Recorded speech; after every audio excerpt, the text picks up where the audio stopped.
All right. Shall we read?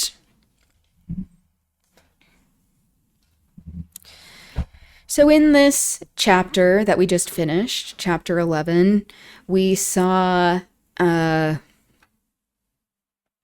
Marguerite and the Prince of Wales, which is like the Prince of Britain, arrive at a party for Lord Grenville.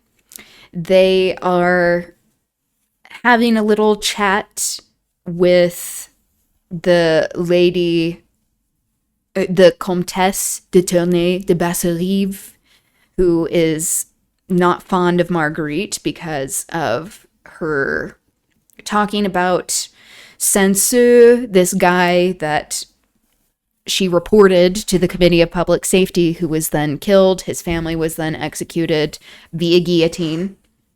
And so the Comtesse is like, I will not forgive you for that. Okay. Chauvelin is present. He is showing his disdain for all of the nobles, which, good for him. And we're still at the party. This is chapter 12, called The Scrap of Paper. Marguerite suffered intensely. Though she laughed and chatted, though she was more admired, more surrounded, more feted than any woman there, she felt like one condemned to death, living her last day upon this earth. Her oh, so sad. So sad, you have so much money and can afford things when the people you've left behind in your class can't afford to eat. Her nerves were in a state of painful tension, which had increased 100-fold during that brief hour which she had spent in her husband's company, between the opera and the ball. The short ray of hope that she might find in this good-natured, lazy individual a valuable friend and adviser had vanished as quickly as it had come, the moment she had found herself alone with him. The same feeling of good-humored contempt which one feels for an animal or a faithful servant, made her turn away with a smile from the man who should have been her moral support in this heart-rending crisis through which she was passing. Who should have been her cool-headed adviser when feminine sympathy and sentiment tossed hither and thither? So again, like these very strict gender roles, ideas of masculinity and femininity. Between her love for her brother, who was far away and in mortal peril, and her horror of the awful service which Chauvelin had exacted from her in exchange for Armand's safety.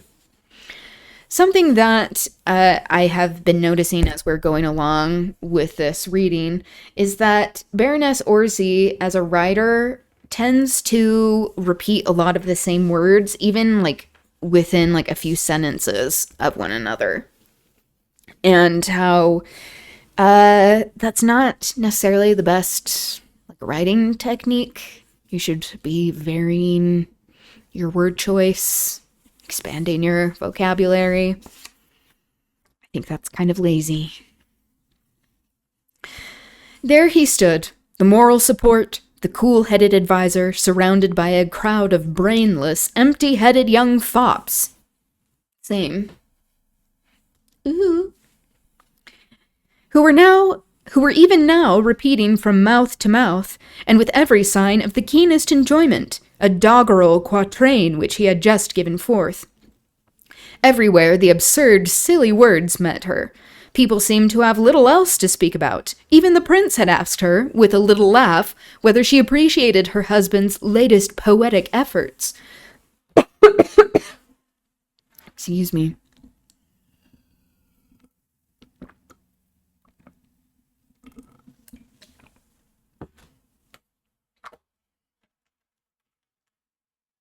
Please hold.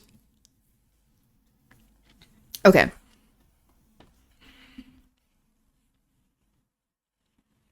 That should be better. All done in the tying of a cravat, Sir Percy had declared to his clique of admirers. We seek him here, we seek him there. Those Frenchies seek him everywhere. Is he in heaven? Is he in hell? That damned Elusive Pimpernel. I love speaking the voice of Sir Percy. Make it as, like, camp as I want. That's the assignment. Sir Percy's bon mot, which means, like, good word, had gone the round of the brilliant reception rooms. The prince was enchanted. He vowed that life without Blakeney would be but a dreary desert. Then, taking him by the arm, had led him to the card room and engaged him in a long game of hazard. I'm not familiar with that card game.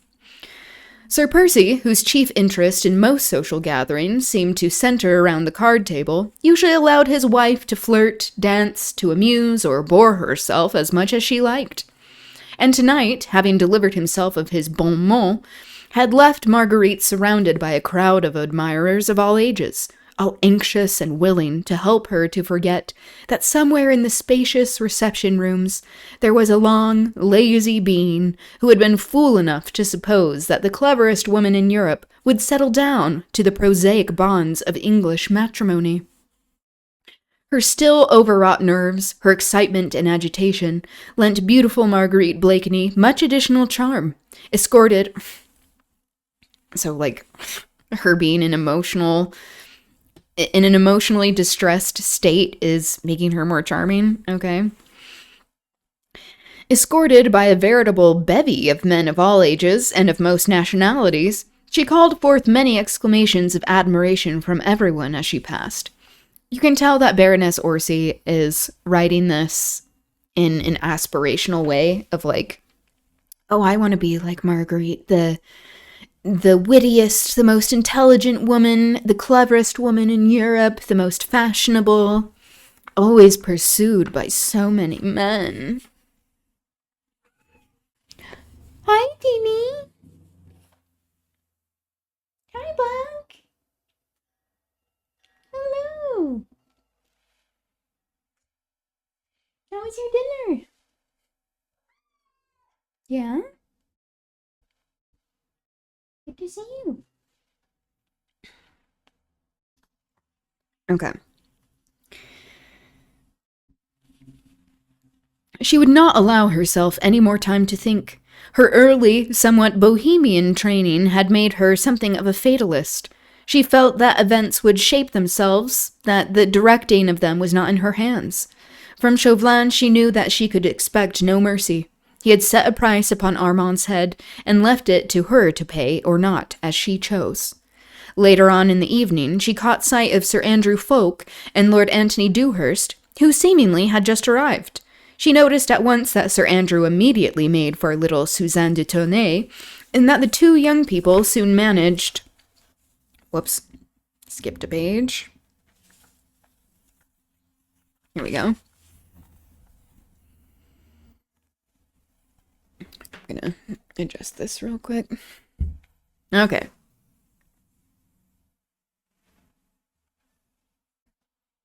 I guess Juniper left.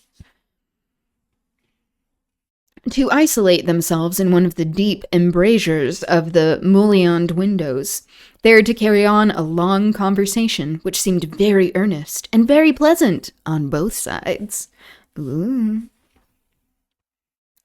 Both the young men looked a little haggard and anxious, but otherwise they were irreproachably dressed, and there was not the slightest sign about their courtly demeanor of the terrible catastrophe which they must have felt hovering round them and round their chief.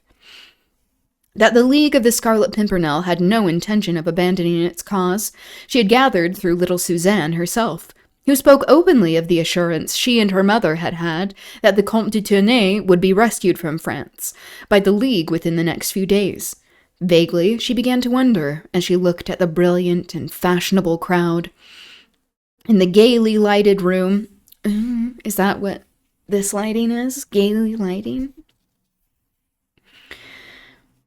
Which of these worldly men round her was the mysterious Scarlet Pimpernel, who held the threads of such daring plots and the fate of valuable lives in his hands? Valuable lives, as opposed to not valuable lives. Hi, come here. Which means the lower classes. She's constantly just showing her hand. Tell us how you really feel, Baroness. Hi. Come here, bug. Come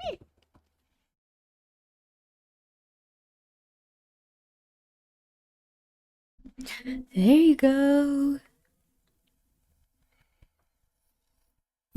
The tiny coming to visit.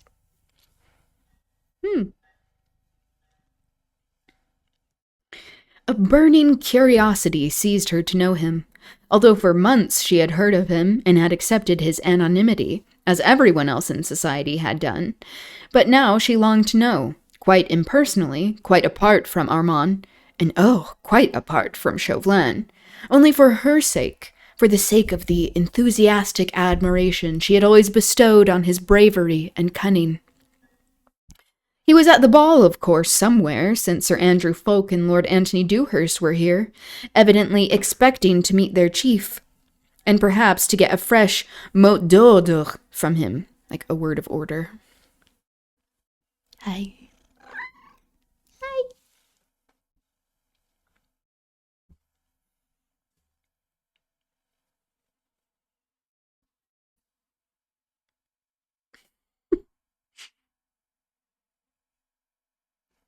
Yes?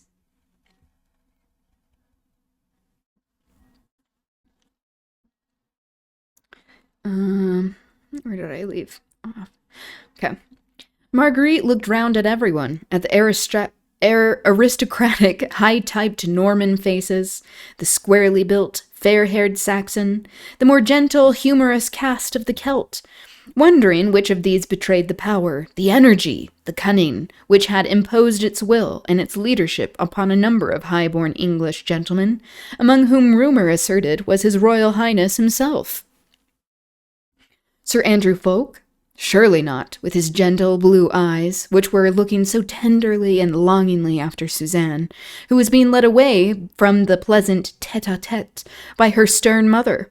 Marguerite watched him across the room, as he finally turned away with a sigh, and seemed to stand aimless and lonely, now that Suzanne's dainty little figure had disappeared into the crowd. She watched him as he strolled towards the doorway, which led to a small boudoir beyond, then paused and leaned against the framework of it, looking still anxiously all round him. Marguerite contrived, for the moment, to evade her present attentive cavalier, and she skirted the fashionable crowd, drawing nearer to the doorway, against which Sir Andrew was leaning. Why she wished to get closer to him, she could not have said. Perhaps she was impelled by an all-powerful fatality, which so often seems to rule the destinies of men. Suddenly she stopped. Her very heart seemed to stand still. Her eyes, large and excited, flashed for a moment towards that doorway, then as quickly were turned away again. Sir Andrew Ffoulke was still in the same listless position by the door, but Marguerite had distinctly seen that Lord Hastings, a young buck, a friend of her husband's, and one of the prince's set, had, as he quickly brushed past him, slipped something into his hand. Oh, what could that be? For one moment longer, oh, it was the merest flash, Marguerite paused. The next she had, with admirably played unconcern, resumed her walk across the room, but this time more quickly towards that doorway whence Sir Andrew had now disappeared. All this from the moment that Marguerite had caught sight of Sir Andrew leaning against the doorway until she followed him into the little boudoir beyond, had occurred in less than a minute. Fate is usually swift when she deals a blow. Now Lady Blakeney had suddenly ceased to exist. It was Marguerite St-Just who was there only. Marguerite St-Just had passed her childhood, her early youth, in the protecting arms of her brother Armand. She had forgotten everything else, her rank, her dignity, her secret enthusiasms, everything save that Armand stood in peril of his life, and that there, not 20 feet away from her, in the small boudoir, which was quite deserted, in the very hands of Sir Andrew Ffoulke, might be the talisman which would save her brother's life. So the Baroness, and therefore, Marguerite's character is going back and forth as to being like, oh, she was compelled to go over here for her own interest. And then now she's all of a sudden just focused on her brother. So, like, we're getting some contradictory information. Hey, bug.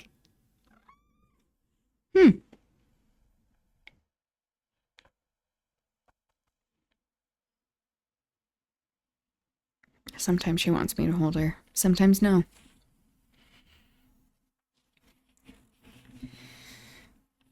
Barely another 30 seconds had elapsed between the moment when Lord Hastings slipped the mysterious something into Sir Andrew's hand and the one when she, in her turn, reached the deserted boudoir. Sir Andrew was standing with his back to her and close to a table upon which stood a massive silver candelabra. A slip of paper was in his hand, and he was in the very act of perusing its contents. Unperceived, her soft, clinging robe, making not the slightest sound upon the heavy carpet, not daring to breathe until she had accomplished her purpose, Marguerite slipped close behind him. At that moment, he looked round and saw her. She uttered a groan, passed her hand across her forehead, and murmured faintly, "The heat in the room was terrible. I felt so faint. Ah!" She tottered, almost as if she would fall, and Sir Andrew, quickly recovering himself and crumpling in his hand the tiny note he had been reading, was only apparently just in time to support her. Sir Andrew, what was his voice? Okay. "You are ill, Lady Blakeney?" he asked with much concern. "Let me—" No, nothing," she interrupted quickly. "A chair, quick!" She sank into a chair close to the table, and throwing back her head, closed her eyes. "There," she murmured, still faintly. "The giddiness is passing off. Do not heed me, Sir Andrew. I assure you I already feel better." At moments like these, there is no doubt, and psychologists actually assert it, that there is in us a sense which has absolutely nothing to do with the other five. It is not that we see, it is not that we hear or touch, yet we seem to do all three at once. Marguerite sat there with her eyes apparently closed. Sir Andrew was immediately behind her, and on her right was the table with the 5-armed candelabra upon it. Before her mental vision, there was absolutely nothing but Armand's face. Armand, whose life was in the most imminent danger, and who seemed to be looking at her from a background upon which were dimly painted the seething crowds of Paris, the bare walls of the Tribunal of Public Safety, with Fouquier-Tinville and the public prosecutor demanding Armand's life in the name of the people of France, and the lurid guillotine with its stained knife waiting for another victim. Armand. Oh no, the horror. For one moment, there was a dead silence in the little boudoir. Beyond, from the brilliant ballroom, the sweet notes of the gavotte, which is a type of dance, the frou-frou, this is a note, rustling noise made by dresses as the wearers move, the frou-frou of rich dresses, the talk and laughter of a large and merry crowd came as a strange, weird accompaniment to the drama which was being enacted here. Sir Andrew had not uttered another word. Then it was that extra sense, or two that's making me stumble. That's making me stumble.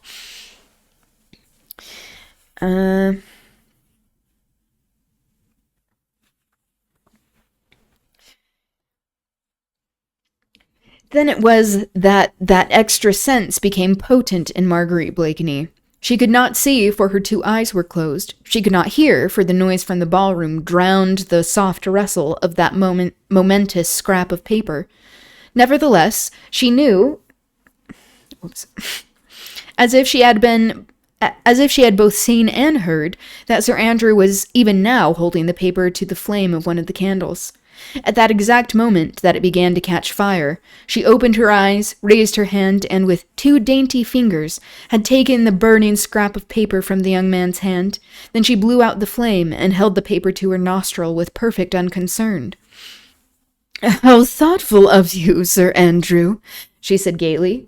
"Surely 'twas your grandmother who taught you that the smell of burnt paper was a sovereign remedy against giddiness." She sighed with satisfaction, holding the paper tightly between her jeweled fingers. That talisman which perhaps would save her brother Armand's life. Sir Andrew was staring at her, too dazed for the moment to realize what had actually happened. He had been taken so completely by surprise that he seemed quite unable to grasp the fact that the slip of paper which she had held in her dainty hand was one perhaps on which the life of his comrade might depend. Marguerite burst into a long, merry peal of laughter. "Why do you stare at me like that?" she said playfully. "I assure you I feel much better. Your remedy has proved most effectual. This room is most delightfully cool," she added with the same perfect composure, "and the sound of the gavotte from the ballroom is fascinating and soothing." She was prattling on in the most unconcerned and pleasant way, while Sir Andrew, in an agony of mind, was racking his brains as to the quickest method he could employ to get that bit of paper out of that beautiful woman's hand. Instinctively, vague and tumultuous thoughts rushed through his mind. He suddenly remembered her nationality, and worst of all, recollected that horrible tale anent the Marquis de Saint-Cyr, which in England no one had credited, for the sake of Sir Percy as well as for her own, because, again, wealth and connections. "What? Still dreaming and staring?" she said with a merry laugh. "You are most ungallant, Sir Andrew. And now I come to think of it, you seemed more startled than pleased when you saw me just now. I do believe, after all, that it was not concern for my health, nor yet a remedy taught you by your grandmother that caused you to burn this tiny scrap of paper. I vow it must have been your lady's last cruel epistle you were trying to destroy. Now confess," she added playfully, holding up the scrap of paper. "Does this contain her final congé, or last appeal to kiss and make friends?" Congé means literally time off. Here, her final goodbye. Like cutting things off. "Whichever it is, Lady Blakeney," said Sir Andrew, who was gradually recovering his self-possession, "this little note is undoubtedly mine, and," not caring whether his action was one that would be styled ill-bred towards a lady, the young man had made a bold dash for the note, but Marguerite's thoughts flew quicker than his own. Her actions, under pressure of this intense excitement, were swifter and more sure. She was tall and strong. She took a quick step backwards and knocked over the small Sheraton table which was already top-heavy, and which fell down with a crash, together with the massive candelabra upon it. She gave a quick cry of alarm. "The candles! Sir Andrew! Quick!" There was not much damage done. 1 or 2 of the candles had blown out as the candelabra fell. Others had merely sent some grease upon the valuable carpet. One had ignited the paper shade over it. Oh, that's concerning. Why are you getting to that one last? Sir Andrew quickly and dexterously put out the flames and replaced the candelabra upon the table. But this had taken him a few seconds to do, and those seconds had been all that Marguerite needed to cast a quick glance at the paper and to note its contents, a dozen words in the same distorted handwriting she had seen before, and bearing the same device, a star-shaped flower drawn in red ink. When Sir Andrew once more looked at her, he only saw on her face alarm at the untoward accident and relief at its happy issue, whilst the tiny and momentous note had apparently fluttered to the ground. Eagerly, the young man picked it up, and his face looked much relieved as his fingers closed tightly over it. "For shame, Sir Andrew," she said, shaking her head with a playful sigh. "Making havoc in the heart of some impressionable duchess, whilst conquering the affections of my sweet little Suzanne. Well, well, I do believe it was Cupid himself who stood by you and threatened the entire Foreign Office with destruction by fire, just on purpose to make me drop love's message before it had been polluted by my indiscreet eyes. To think that a moment longer, and I might have known the secrets of an erring duchess. You will forgive me, Lady Blakeney, said Sir Andrew, now as calm as she was herself, if I resume the interesting occupation which you had interrupted. By all means, Sir Andrew. How should I venture to thwart the love god again? Perhaps he would mete out some terrible chastisement against my presumption. Burn your love token, by all means. Sir Andrew had already twisted the paper into a long spill, and was once again holding it to the flame of the candle, which had remained alight. He did not notice the strange smile on the face of his fair vis-a-vis. So intent was he on the work of destruction. Perhaps had he done so, the look of relief would have faded from his face. He watched the fateful note as it curled under the flames. Soon the last fragment fell on the floor, and he placed his heel upon the ashes. "And now, Sir Andrew," said Marguerite Blakeney, with the pretty nonchalance peculiar to herself, and with the most winning of smiles, "will you venture to excite the jealousy of your fair lady by asking me to dance the minuet?" End of chapter 12. These are pretty short chapters. Okay.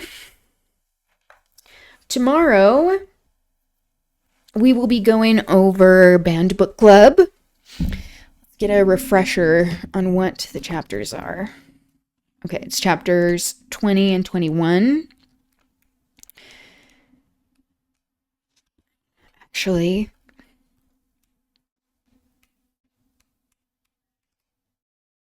yeah, 20 and 21. And then next week will be 22 and 23, and that will finish the book. Let me know if you have any banned books in mind that you want to read. I was thinking about Lolita, reading that. That seems to be very relevant to current events. I think it's important to get context for Lolita and understand how fascists love to misread literature. What are some other banned books? There's The Bluest Eye by Toni Morrison. The Handmaid's Tale. I'll do a poll. on YouTube, I think. If you're interested in having a say, you can go there. The link to the YouTube is in my profile. So, tomorrow we will go over more the philosophies of Danton. I will be looking this up on my own because I don't want to look at AI slop, because that seems to be one of the only things available on him. So we'll do that, go over more revolutionary history, and do Banned Book Club, and then read, per usual. Hi. Hi, Sassy. Okay, that's going to be it for me today. Thank you for being here. It was good seeing you all, chatting with you. I hope you have a good rest of your day, evening, wherever you are, and I will see you soon. Okay, bye.